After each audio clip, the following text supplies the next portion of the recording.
Hello there you guys, welcome to one of my videos. On this video I am going to be giving you my reaction to Ole Gunnar Solskjaer's press conference ahead of our game against Brighton tomorrow. I've already given you my preview for the game. I think a lot of Manchester United fans wouldn't have been happy with this Ole Gunnar Solskjaer press conference. Now, he was asked about options at centre-back. He insists that our back line is strong enough, and he's given us some positive news regarding Eric Bailly. I think Eric Bailly will be playing this game against Brighton tomorrow. And I think Bailly will be playing more now alongside Harry Maguire. And obviously, Victor Lindelof will be dropped. Victor Lindelof was very, very poor in our 3-1 defeat to Crystal Palace because he was accountable for all 3 goals. And Solskjaer was also saying that our defensive record, was quite good last season. And he said that Bailly and Harry Maguire do make a fantastic partnership. Also, Solskjaer has issued a no-nonsense statement on Marcos Rojo and Sergio Romero. I think Marcos Rojo and Sergio Romero will both be leaving the football club. Romero has been at Manchester United now for around 5 years. We got him on a free from San Pandora back in 2015. There's been stories coming out saying that he's interested in joining Everton because Jordan Pickford's been struggling recently for Everton. Valencia have been in from Romero. It says they was willing to pay around £6 million. Leeds and also to Aston Villa have been interested in him. But Romero's not going to want to stay at Manchester United as third choice goalkeeper because he is third choice goalkeeper now because Dean Henderson recently returned. And as for Rojo, he's never really been a regular first-team player for Man United. We got Rojo back in 2014 from Sporting Lisbon for around £16 million. And last season, he was out on loan with Estudiantes. Also, Solskjaer gave us an update on Chris Smalling during the press conference. And he was asked if Chris Smalling will be part of his first team plans if his move to Roma does not go through. I heard that Roma were preparing to put another bid in the coming days for Smalling. Roma have already put a £12 million bid in, but this had been turned down. I think we've said we want around £18 million for Smalling. Now, obviously, Smalling was out on loan with Roma last season, where, he was a revelation, to be fair. Solskjaer did say during our Europa League campaign that Smalling does still have a future at Manchester United, and Solskjaer was actually in regular contact with Smalling whilst he was out on loan with Roma. Smalling's been a long-serving player at Manchester United. I think he's enjoyed a good, 9 or 10 years with the football club. Now, Solskjaer during the press conference was asked if he expects ins and outs to be busy next week. And Solskjaer said if anything happens, he will update us. So that's his update on transfers. Solskjaer said he's got a lot of confidence in his current squad. He also said that the unused players will have to earn their way back into the team. Gonna give you now a bit of news on Alex Tuanzebe. Positive news coming out regarding him. Alex Tuanzebe is close to returning to training. I think Alex Tuanzebe should be back for Manchester United after the international break. Tuanzebe has been out with injury recently. We've also got Phil Jones out with injury.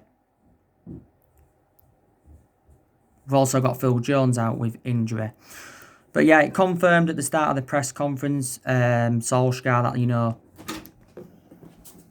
Janus just sent me that. Yeah. Yeah.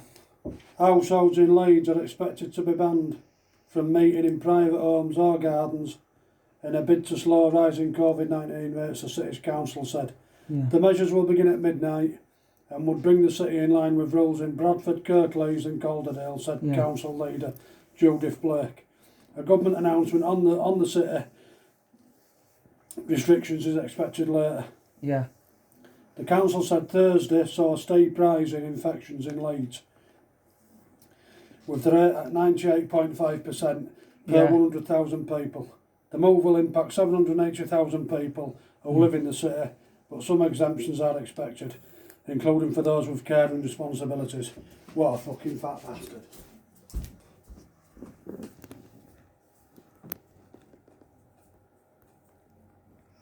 Sorry about that, my dad just talking to me. But yeah, like I was saying, some of our players have been training, and he says they've been working hard on the training ground. So this is what he said during his press conference, did Solskjaer. Now, this is a game Manchester United must win tomorrow against Brighton. It is our second Premier League game of the season, and we are looking for our first win in the Premier League, because we obviously lost our first game of the season to Crystal Palace by 3-1, and that was Crystal Palace's second win at Old Trafford in 2 seasons, and it was our worst defeat on an opening day of a Premier League season since 1995.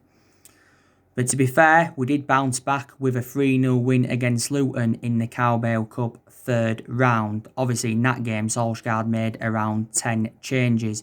Reflect on that win against Luton, Solskjaer's won 50 games now as Manchester United manager in the 92 games he's managed. I think Solskjaer's become the third fastest manager at Manchester United to do this. And Solskjaer, I think, in this game against Brighton, will make a lot of changes from the 3-0 win against Luton. But it won't be an easy game, like I mentioned on the preview, because, Brighton have been in a good vein of form. Brighton have won their last 3 games. They recently beat Preston by 2-0 in the Carabao Cup. They beat Portsmouth, and they also won their last league game against Newcastle by 3-0. Obviously, they lost their first game to Chelsea, but to be quite honest with you, Brighton were unlucky. Now, Brighton, like I mentioned, have got a few injuries. They've got Aaron Connolly out with injury. They've got Christian Walton out. They've got Dale Stephens out. I think Dale Stephens is going to Burnley. Biso Uma, he's suspended, as he got like a 2 or 3 match suspension. They've got Tariq Lamptey out with injury. They've got Florin Andorn out with injury. And they've got Jose Izquierdo out with injury. But Brighton have still got some good players in their team. They've obviously got Maupay, who I think is one of their best players. They've also got Glenn Murray. They've also got Ben White. He recently signed a new contract with Brighton. They've got Pascal Gross. Adam Lallana, they got him on a free from Liverpool. Matty Ryan's a pretty good goalkeeper for them. And, I think Lewis Dunk's a pretty good centre-half for Brighton. So, yeah. Their current manager is Graham Potter, Brighton's. I think Brighton is the third club in his managerial career. Before he was at Brighton, he was at Swansea. And before he was at Swansea, he was at Östersund. Now, obviously, this fixture last season at the Amex Stadium was 3-0 to Manchester United. The game at Old Trafford was 3-1 to Manchester United. But we've lost a few times at the Amex Stadium. Don't forget, we lost there 3-2 once, and we also lost there 1-0.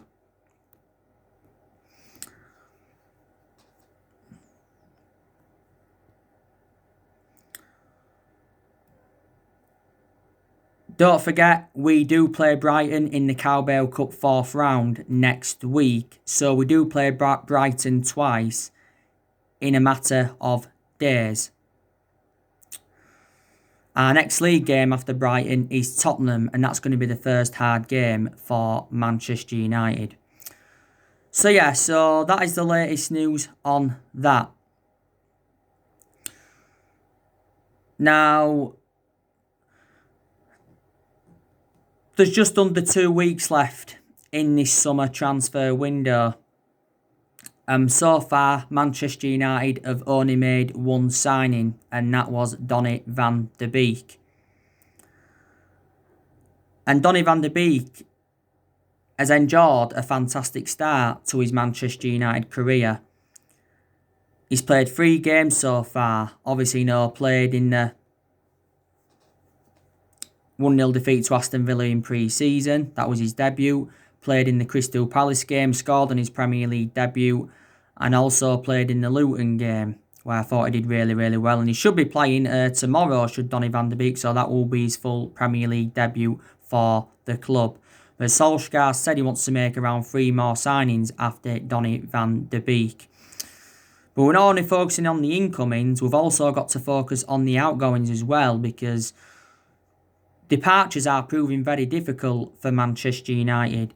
And I said it's very imperative that we sell players in this summer transfer window, because obviously if we do, we'll generate money. It'll help us with our rebuilding process. And quite frankly, there is still deadwood at the football club. I have said to you that Solskjaer should put Dean Henderson as number 1 this season, which I don't think is going to happen. I think David De Gea is going to remain our number 1.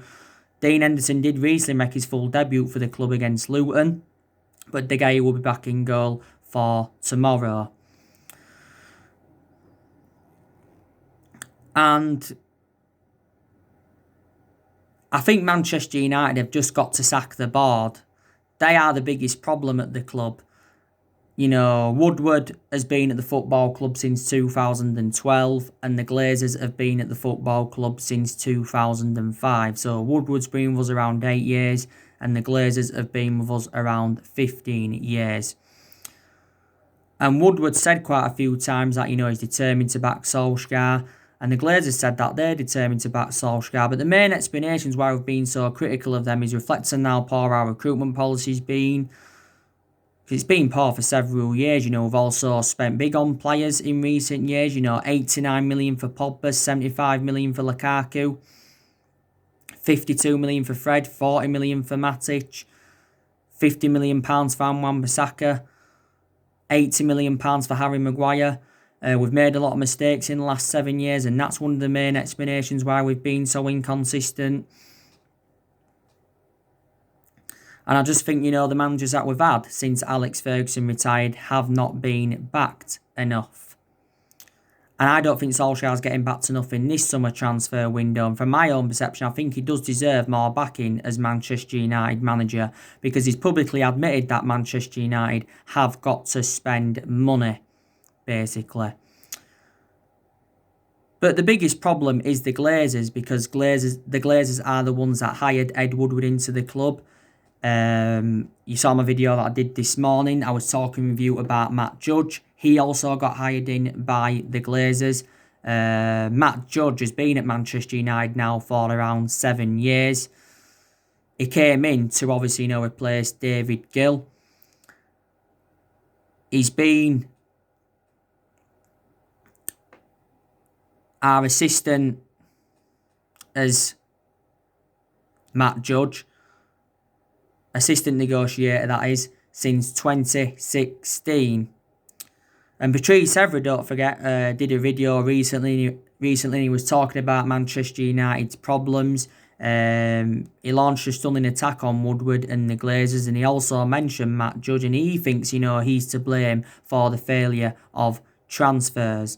And he was saying, that he was talking to directors, and they say that Matt Judge doesn't even pick up his phone. So is he also to blame, as well as Woodward and the Glazers?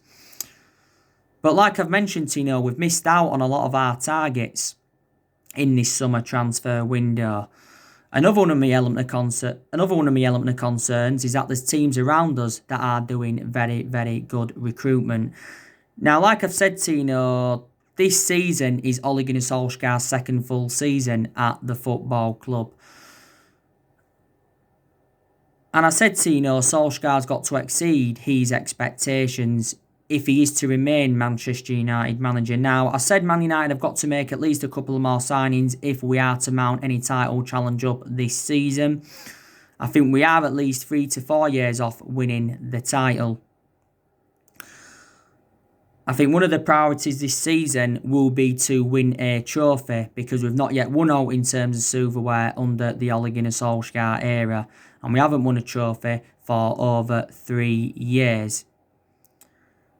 But Solskjaer was saying before this season started that we've got a lot of confidence going on to this season, from where we left off last season.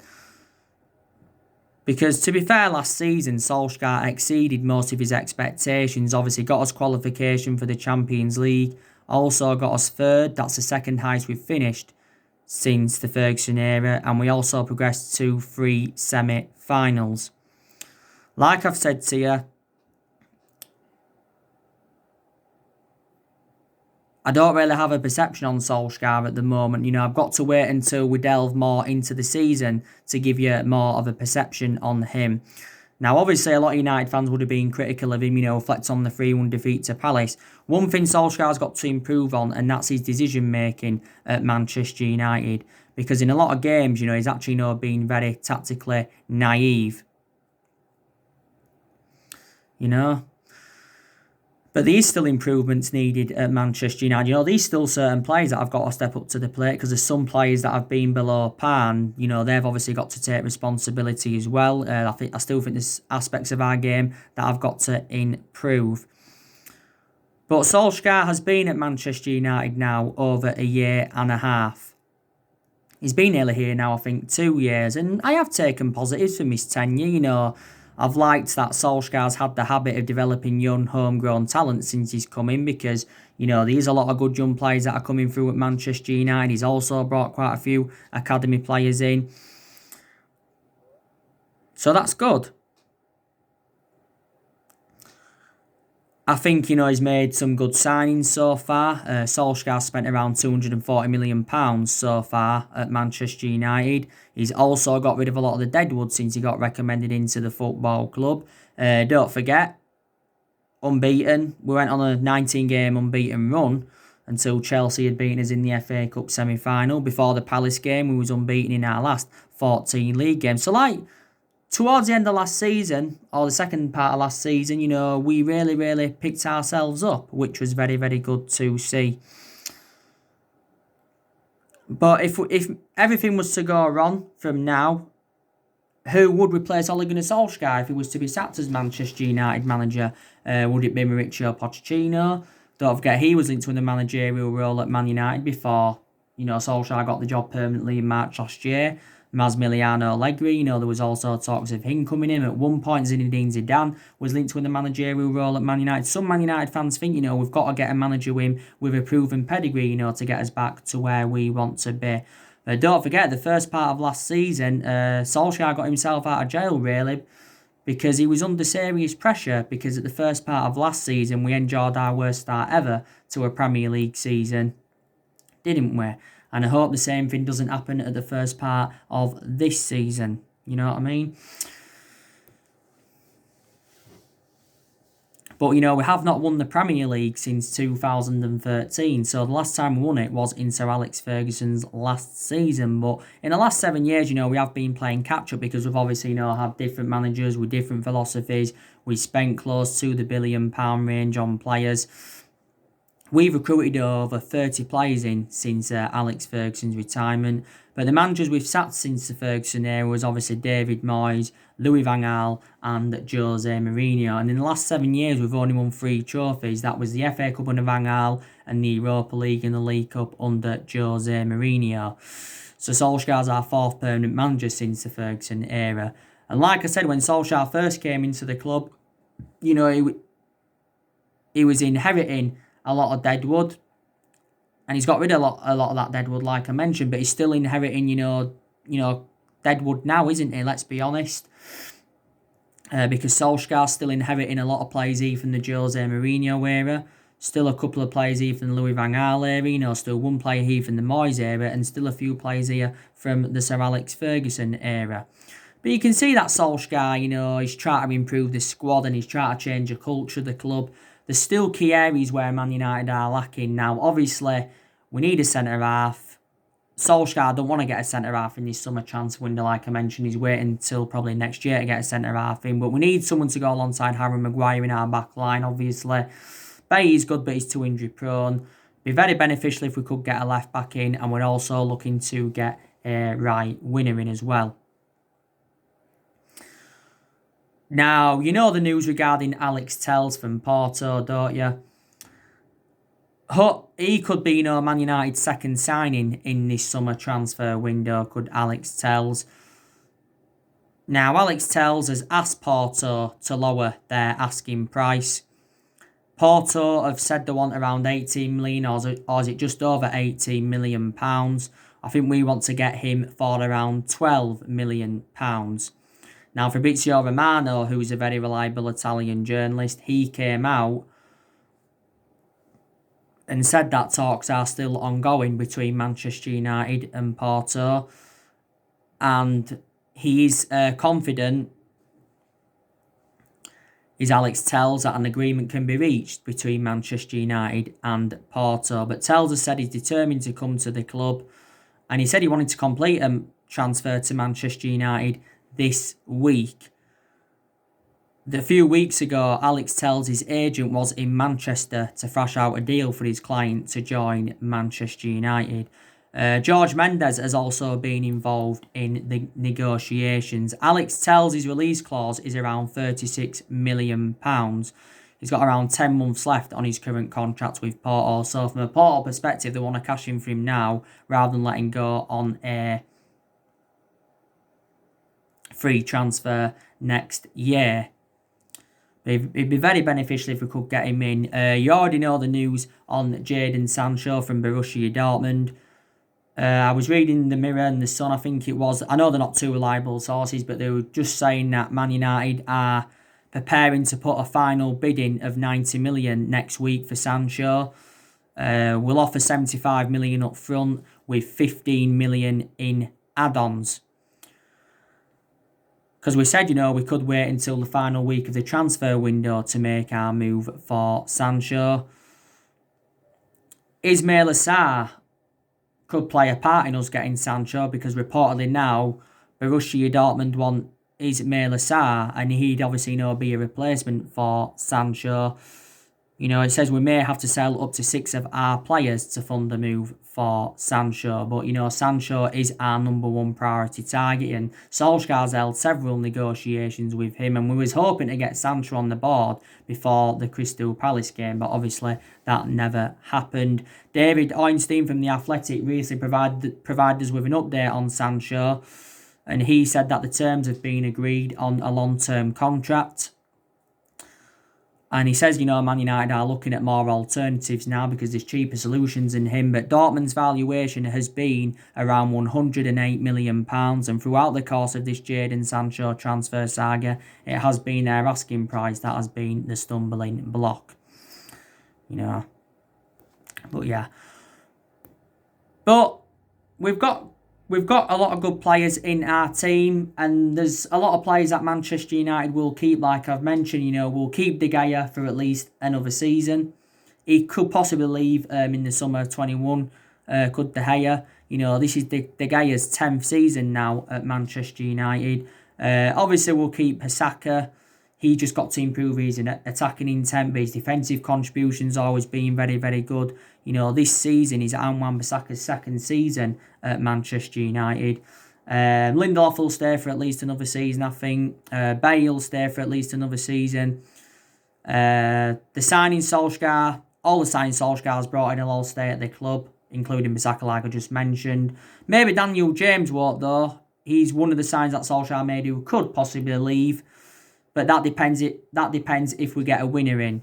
I've heard rumours saying, that Leeds United are obviously, interested in Daniel James. We'll obviously keep Shaw. He's our first choice left back at the moment. We'll keep Greenwood. We'll keep Williams. We'll keep Fred, McTominay and Matic. We'll keep Rashford. We'll keep Martial.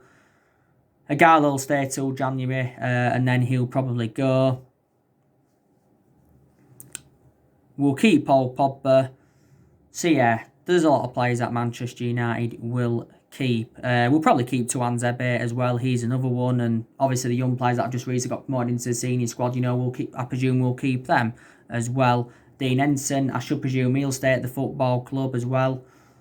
There you go. But like I've said to you, I want Solskjaer's managerial tenure to work out, because at the end of the day, I like Ole Gunnar Solskjaer a lot. He's a club legend. He was a great player for the football club for 11 years. He flourished under Ferguson's guidance. I know Solskjaer hasn't got a proven pedigree in that, you know, but he's got that some managerial experience behind him now. You know, reflecting how long he's been with us. You know, Man United is the third club in his managerial career. Solskjaer's just got under 2 years left now on his current contract. But yeah. So anyway, guys, that's everything to update you with today. Drop your comments, likes below on the channel. If you do, consider subscribe as always, and take care. God bless, and I'll see you all again very, very soon.